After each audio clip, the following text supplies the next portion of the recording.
Welcome to the Beauty Inspires Beauty podcast, where I've made it my mission to help beauty professionals, creative, and independent entrepreneurs like you find the tools, inspiration, and motivation to unlock the abundant life you know you are meant to be living. Each week, you can expect epic guests and solo episodes sharing every tool, trick, and skill set I've learned on my own 20-year journey to grow and scale your life and business. I'm your host, Jessica Bergio, former salon owner turned beauty business mentor and crazy multi-passionate entrepreneur, here to share incredible stories and insight about how others got started and the unconventional path they took to get there. My goal is to inspire you to reach your business and life goals with confidence, to achieve your dream life through creating non-negotiables and boundaries without sacrificing your personal well-being and relationships. I know firsthand how real burnout can be, so if you're ready to stop the overwhelm and get clear and focused, you're in the right place, babe. Let's jump right in.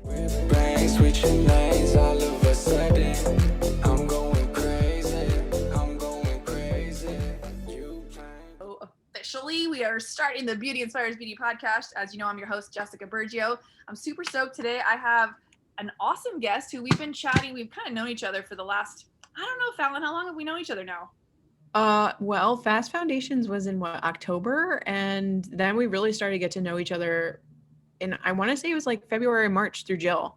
Yeah. So that was around the time. It's been quite a while. It's been a while, and I've been watching you, and I gotta say, I'm super impressed with what you've paid attention to, solve problems that needed to be solved, and then figured out how to solve them in a way that people could understand and relate to.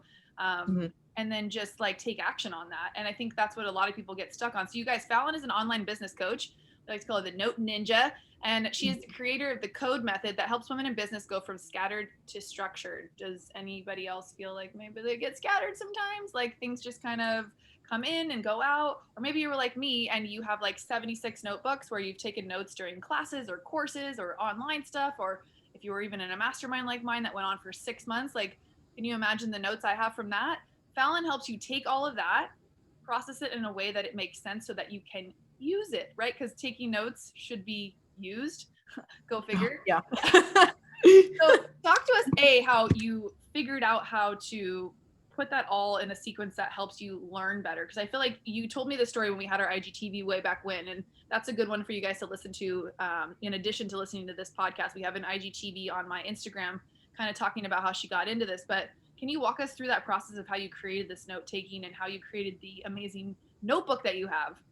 Yeah, it all actually started. I was on a call with a coach and she was like, I was asking her questions about like, what do you think about this? And I was showing her my notebook and she's like, can you just like stop talking? Because this is gorgeous. This is what my notebook looks like. So what are you talking about? You should be selling that. And so I took a really deep dive into it because that was what started me in the right direction. That was that really quick turning point that got me super clear on what I had to do going forward. And then from there, I was taking all of that knowledge and organizing it into, okay, what would be the best thing for me to start to do or to design in this particular case that would be for, in that particular point in time, notes. And from there, it was designing a notebook. And from there, it was going out and selling it. And it was such a big journey from the very beginning. But I'm actually really not surprised that it went really well because selling my notes was something that I did like way, way back in the day, like high school and college. I created these study guides and I was like, oh, wow, I guess that kind of makes sense that I would be an entrepreneur who creates a notebook. So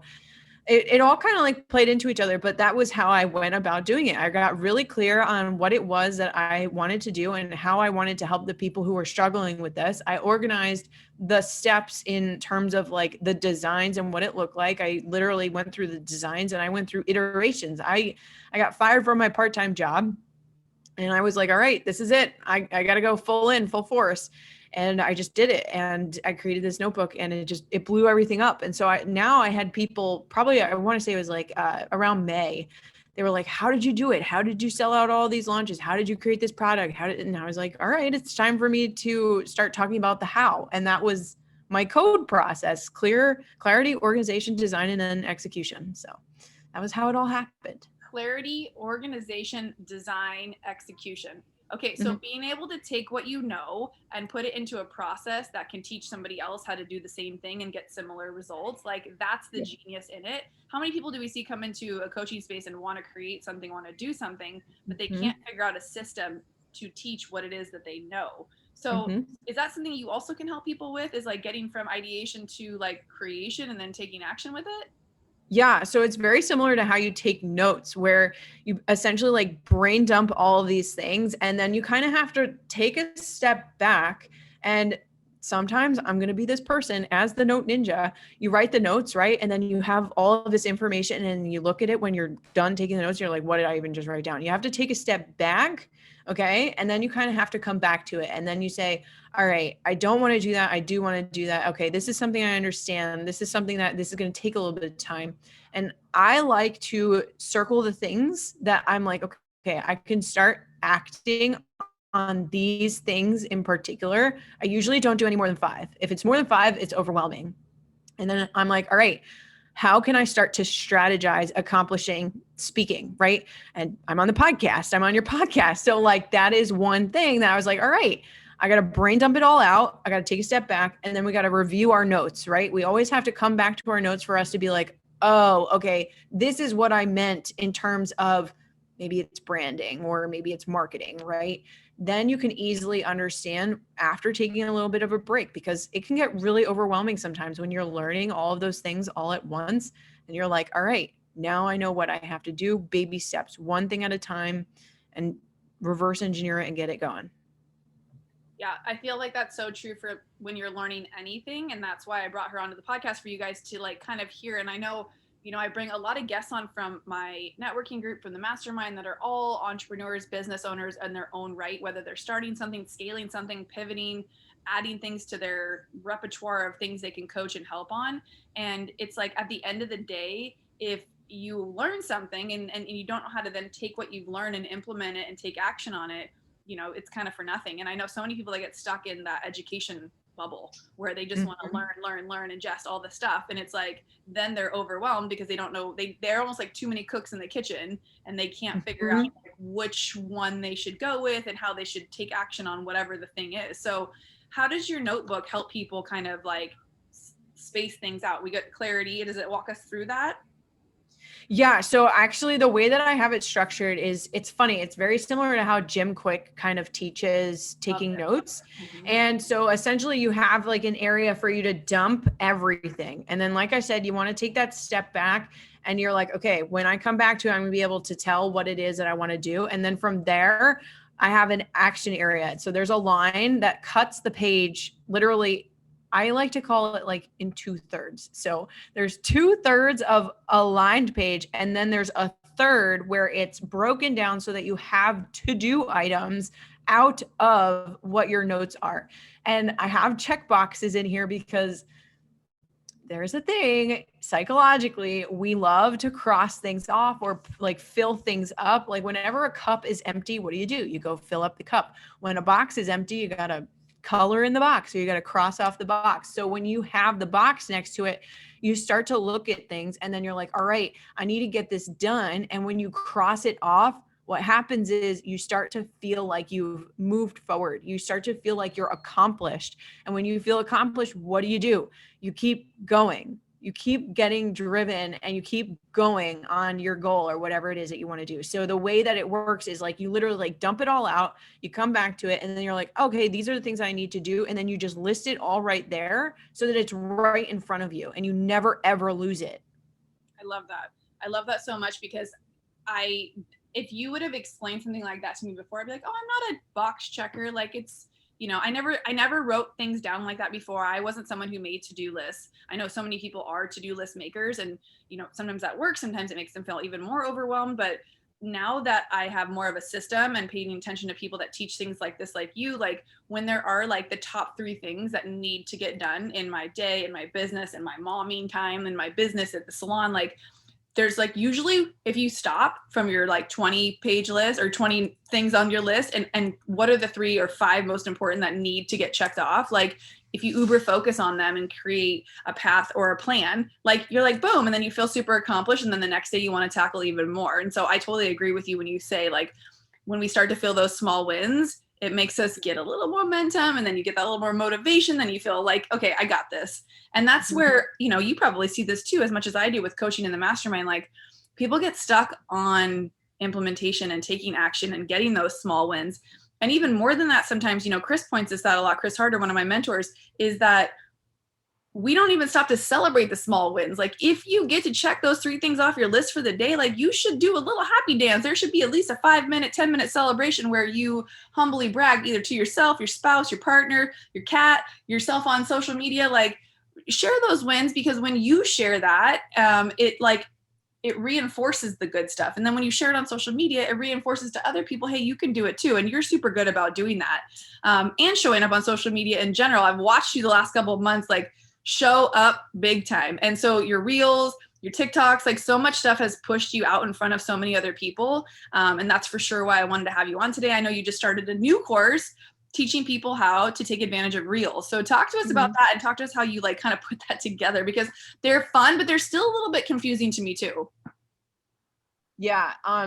Well, there is a whole history behind this one. Boiling it down, I grew my TikTok to over 100,000 in less than 3 months, which was really cool. But then recently, Instagram announced that they're going to be utilizing Reels, because essentially they want to compete with TikTok. They want to have the attention, because that's the more attention you can keep of people on the platform, the better the platform is going to do in terms of generating revenue, right? So what I did was I decided to create a workshop where I take my code process, and I break it down for when you're going to create a reel. Because a lot of the time, a lot of objections that I hear in terms of creating reels is that people aren't creative enough. They don't know how to put together their message. They don't know if they should include captions on the screen. They don't know what a trending sound is. They don't know how to design a reel around a trend. So like, that's for them specifically, right? So they have a lot of difficulties with understanding how this particular form of content works. And because now it is being pushed to the masses, like, I looked at my insights the other day, I got 13.7 thousand views from like that many different accounts because of my reels. So I decided to put together a 5-day workshop where we can start to really get clear on how to create ideas, organize your message in your reels so that your ideal client knows exactly what you are talking about, designing around any kind of trends, any kind of transition, so that you can keep your audience's attention, and then going out and executing on it so that you can start to implement that content strategy to gain the attention of your ideal client. So that is the real deal. That's the workshop that's coming out on August 2. I'm really excited for it, because it's so funny how this process that I like use for my notebook is so applicable to so many different things. So I'm really excited for it. I was thinking about doing one-on-ones, and I was like, nah, let's just have some fun. So, oh my God. And doing stuff in groups is so much funner, I think, because then you can feed off each other's creativity. You guys can come up with like an idea, someone suggests something you would have never thought of yourself. And it's like, that's kind of like the power of groups and the power of like collaborating, but still doing your own thing. It's like, we can all do the same theme, but so differently, right? Because you're not me, I'm not you, you're selling something that I'm not selling. Like, that's what I love about like the power of like when you put people in these small pods. It's just like, it's so much more fun, so much more interactive. And then the creativity is just like flowing. People are like, what about this? What about that? So that starts August 2nd. I got to jump in on that, because I need to stop being the lady who's like, well, you can't teach an old dog new tricks. I'm like, I need to learn some new tricks. Yeah. Well, it's going to be fun too. I mean, I actually taught reels in a recent business retreat, and just alone, like the 2 or 3 hours that I went over this material, like their reels have been skyrocketing. They have been doing so well, taking those trends and utilizing them to what it is that they do. I've seen people who are OBMs doing trends that are so drastically different from people who are like confidence coaches, but they utilize the same trend, and like just seeing their growth every day, it makes me like so excited. I can't wait to like see even further where they go with it. That's so awesome. Like, I was going to have Fallon on the show regardless today, but the fact that she created this now, like, this episode's got to come out soon. I'm going to push this one ahead of a few others because it's starting August 2nd. And you guys, if you're in the beauty industry and you're trying to get more eyes on your page, if you're trying to get more of your ideal clients to see you and to see what it is that you do, reels sound like the perfect way to kind of draw that audience in and kind of market a broader spectrum of people that could possibly be paying you money to be in your chair, be on your table, be in your space. So I'm going to link Fallon's information at the bottom of the show notes. If you guys love this episode, please let us know. Fallon, where can everybody find you for the podcast? Oh my God, you can find me everywhere. You can find me on Instagram. My handle is @FallonKMoran. You can find me on TikTok. My handle there is Fallon Carey. So that's my first name and middle name. You can find me on YouTube. I'm Fallon K. Moran on YouTube. And then you can find me at my website, which is www.fallonkmoran.com. When in doubt, just go for Fallon K. Moran. Got it. And you guys can always find her on my Instagram too if you miss any of that, or if you're too lazy to go in the show notes. But yeah, I can't wait to learn more about Reels. I think they're super powerful. And when you can stay on top of trends that help build your brand on social media, like, you got to keep up. That's just, it's ever changing, and thankful for people like you who take the time to figure it out, do the research, do the legwork, and then pass that knowledge on to us for a super low price in a fun way. Because I don't know about you guys, but I only like to learn when it's fun and when there's people teaching it that I vibe with. So Fallon, you're awesome. Thank you so much for being on the show. And we're going to have another one, because I'm pretty sure you're going to come up with another genius move, and we're going to need to know about that. But if you guys struggle when you're in education classes, when you're taking online programs, to properly utilize your notes afterwards, I highly suggest grabbing Fallon's notebook. They've been back ordered forever. She finally got another order coming in, so grab them while they're hot. They always sell out, and I can't speak highly enough about her services, her products, all the things. Fallon, you're amazing. Sending you love right back. Thank you so much. Beauty inspires beauty, and we'll see you guys on the next one. Bye. Bye.